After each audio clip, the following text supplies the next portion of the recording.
Hello everyone, आज के इस वीडियो में हम देखेंगे एनआईओएस 12th क्लास अकाउंटेंसी के इंपॉर्टेंट क्वेश्चंस। इसमें आपके थ्योरी के क्वेश्चन भी रहेंगे और न्यूमेरिकल क्वेश्चन भी रहेंगे। जिन बच्चों के एग्ज़ाम अभी नवंबर में चल रहे हैं, आपके एग्ज़ाम 21 नवंबर को है इसका, तो वो सभी स्टूडेंट जो क्वेश्चन मैं आपको इस वीडियो में बताने वाली हूँ, अगर आप उनको करके चाहते हैं तो आप ईजिली पास हो जाएंगे और अच्छे मार्क्स से भी पास हो जाएंगे। तो वीडियो को एंड तक देखिएगा, ठीक है। यहाँ पर क्वेश्चन के साथ साथ आंसर भी गिवन है। सबसे पहले आपको डेफिनेशन याद होनी चाहिए कि अकाउंटिंग क्या होता है। तो जितनी भी आपकी एक्टिविटीज़ होती हैं बिजनेस के अंदर, जो ट्रांजेक्शन्स होती हैं, all activities in the business is called transaction. यानी कि जितनी भी एक्टिविटीज़ होती हैं उनको हम क्या बोलते हैं? ट्रांजेक्शन बोलते हैं। और इन ट्रांजेक्शन को रिकॉर्ड करना एक सिस्टमेटिक ऑर्डर में, वो अकाउंटिंग कहलाता है, ठीक है।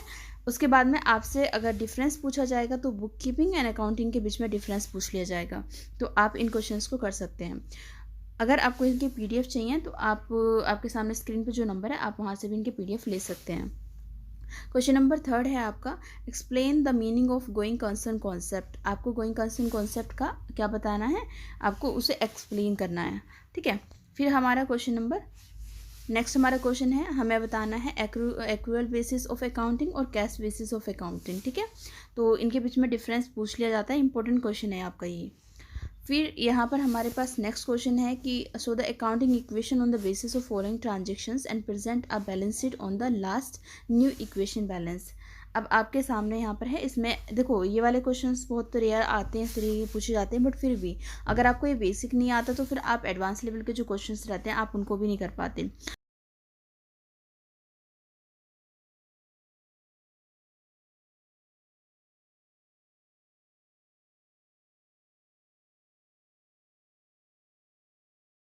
बैलेंस शीट में कौन सी चीज़ एसेट साइड जा रही है, कौन सी आपकी लायबिलिटीज़ हैं, आपको पता होना चाहिए बैलेंस शीट कैसे बनती है। फिर हम यहाँ पर देख लेते हैं आपके जो ये बेसिक थे, बेसिक से मैंने कुछ क्वेश्चंस बताए थे। उसके बाद में इंपॉर्टेंट चैप्टर्स हैं आपके 14 to 30। उससे पहले के चैप्टर्स आपके इंपॉर्टेंट नहीं होते, वहाँ से टीएमए का पूछा जाता है। उस देखिए हमारा जो नेक्स्ट क्वेश्चन है वो है व्हाट इज़ डेप्रिशिएशन। डेप्रिशिएशन आपको पता होना चाहिए, डेप्रिशिएशन क्या होता है, इसके बारे में यहाँ पर एक्सप्लेन किया हुआ है, आप इसको पढ़ सकते हैं। देन फिर आपके पास नेक्स्ट क्वेश्चन आ जाता है, और नेक्स्ट क्वेश्चन में आपको बोला है कि आपको मशीनरी अकाउंट बनाना है, ठीक है। यहाँ पर आपको क्या करना है, मशीनरी अकाउंट बनाना है। And depreciation is to be provided at 10% written down value, यानी कि WDV मेथड को यूज़ करके आपको क्या करना है, डेप्रिसिएशन लगाना है और उसके बेस पर आपको मशीनरी अकाउंट बनाना है। तो यहाँ इसका आंसर है, आप देख लीजिए, इस तरीके से आपको इसका सोल्यूशन मतलब इस तरीके से आपको इसको सॉल्व करना है। फिर हमारा जो नेक्स्ट क्वेश्चन है वो है हमारा कि यहाँ पर भी आपको depreciation account and machinery account बनाना है। ये दो क्वेश्चन है आपके, इस तरीके का क्वेश्चन भी आपसे पूछ लिया जाता है। कॉस्ट ऑफ इंस्टॉलेशन दे रखी है यहाँ पर, तो cost of machine and cost of installation दे रखी है, तो काफ़ी बच्चों को पता नहीं होता कि ये ऐड होगी या नहीं होगी। तो ये सब चीज़ अगर आपको पता होगी तो आप इजीली इन क्वेश्चन को कर पाएंगे। तो आप एक बार क्वेश्चन को देख लीजिए किस तरीके से आपको इस क्वेश्चन को करना होगा, ठीक है।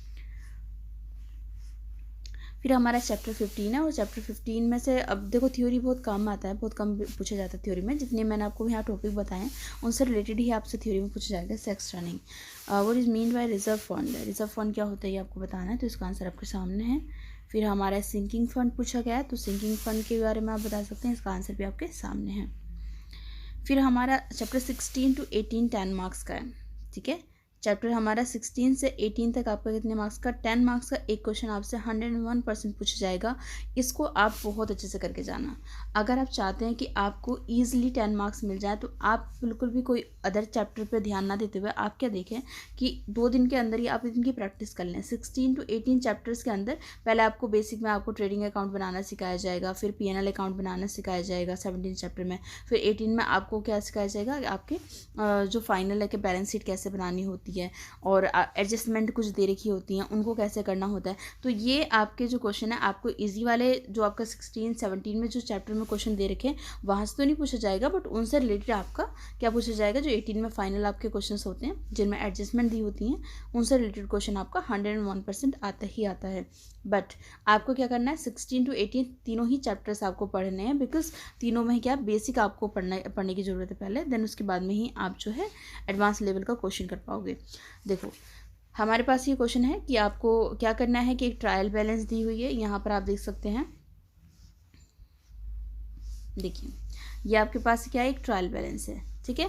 इस ट्रायल बैलेंस के बेस पे आपको क्या बनाना है, आपको बनाना है ट्रेडिंग अकाउंट, P&L अकाउंट और बैलेंस शीट। ठीक है, ये आपको यहाँ पर बनानी है और इसके आपको 10 मार्क्स मिलते हैं। एन अकाउंट की सबसे अच्छी बात है कि आपकी बैलेंस शीट टैली कर जाए तो समझ लो आपका आंसर क्या करेक्ट है। या आपके क्वेश्चन के लास्ट में कुछ एडजस्टमेंट आएंगी और इससे ज़्यादा डिफिकल्ट कोई एडजस्टमेंट आपसे नहीं पूछी जाएगी, तो इस टाइप की एडजस्टमेंट करके जाइएगा, इसलिए मैंने ये वाला डिफिकल्ट टाइप का क्वेश्चन ले लिया है। ठीक है, trading account, P&L account and then उसके अंदर बैलेंस शीट। चलिए फिर हम आ जाते हैं। अब देखो 18 के बाद डायरेक्टली मैंने 22 चैप्टर के बाद मैंने स्टार्ट करा है, क्योंकि उससे पहले के जो चैप्टर्स है उनमें से ऑप्शनल आता है कि आप या तो ये ट्रायल बैलेंस वाला क्वेश्चन कर लो या उसके बाद में आपका जो रिवेन्यू वाला जो क्वेश्चन आते हैं, रिवेन्यू रिसीट वाला, वो वाला कर लो। तो बेटर है कि आप ये वाला कर लो, इसमें ईजिली मार्क्स मिल जाते हैं बच्चों को। ठीक है, फिर हमारे पास नेक्स्ट क्वेश्चन है कि कैरेक्टरिस्टिक्स ऑफ पार्टनरशिप आपको बतानी है। तो यहाँ पर ये थ्योरेटिकल क्वेश्चन है, वैसे इसमें पूछने के बहुत कम चांसेस है, लेकिन फिर भी कर लेना, कोई इशू नहीं है। चलिए अब हमारा क्वेश्चन है, यहाँ पर आपको बोला गया है कि calculate interest on capital for the year ending 2009, the rate of interest is 9। अब आपको यहाँ पर क्या दिया है, ये आपको पार्टनरशिप अकाउंट से क्वेश्चन दिया गया है। ठीक है, यहाँ से ये पार्टनरशिप अकाउंट से एक क्वेश्चन दिया गया है और आपको इंटरेस्ट कैलकुलेट करना है ऑन कैपिटल। कैपिटल पे इंटरेस्ट कैसे कैलकुलेट करने, ये आपको आना चाहिए। यहाँ पर इसके सामने आपके आंसर है, आप देख लो कि इंटरेस्ट ऑन कैपिटल कैसे कैलकुलेट करते हैं। फिर चैप्टर 23 है कि state the meaning of sacrifice ratio. देखो सेक्रीफाइसिंग रेशियो जो होता है उसका मीनिंग आपको यहाँ पर बताना है। तो यहाँ पर आपके सामने आंसर है, सेक्रीफाइसिंग रेशियो होता है existing ratio minus new ratio. ठीक है, फिर हमारे पास इस टाइप के क्वेश्चंस है कि आपसे क्वेश्चन 1-2 मार्क्स में पूछा जा सकता है इस टाइप का, तो आप करके जाइएगा। ठीक है, ये वाला क्वेश्चन आपका यहाँ पर आपसे रेशियो मतलब calculate the new profit sharing ratio and sacrificing ratio आप यहाँ पर कैलकुलेट करना है। फिर अब आपको नेक्स्ट क्वेश्चन में treatment of goodwill on change in profit sharing ratio of Akhil, Nikhil and Shakeel. ठीक है, ये आपका क्वेश्चन है, यहाँ पर आपको बताना है, आपके जो कैलकुलेशन करना है कि कौन से आपकी जो गुडविल है उसको डिस्ट्रीब्यूट करना है, उसका ट्रीटमेंट करना है कि कितनी कितनी जो गुडविल है किस पे जाएगी, ये चीज़ आपको यहाँ पर करनी है।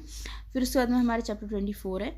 अब जो 24 चैप्टर है ये है आपका, देखो रिटायरमेंट वाला, ये है आपका क्या है, रिटायर, यानी कि एक जो आपका पार्टनर होता है वो रिटायर होता है, उसके बेसिस पे आपको क्या बनाना पड़ता है, यहाँ पर रिवैल्यूएशन अकाउंट बनाना पड़ेगा, कैपिटल अकाउंट बनाना पड़ेगा उसका, जो भी आपका यहाँ से जा रहा है। लेकिन मैं यहाँ पर आपको सजेस्ट करूँगी कि आप रिटायरमेंट वाला जो होता है क्वेश्चन जो होता है रिटायरमेंट वाला, ठीक है, ये क्वेश्चन ना करते हुए आप क्वेश्चन करिए बहुत, जैसे मैंने इसमें लिख ही दिया ऊपर कि इंपॉर्टेंट चैप्टर है आपका, ये वाला देख सकते हैं आप, 25 इंपॉर्टेंट चैप्टर है।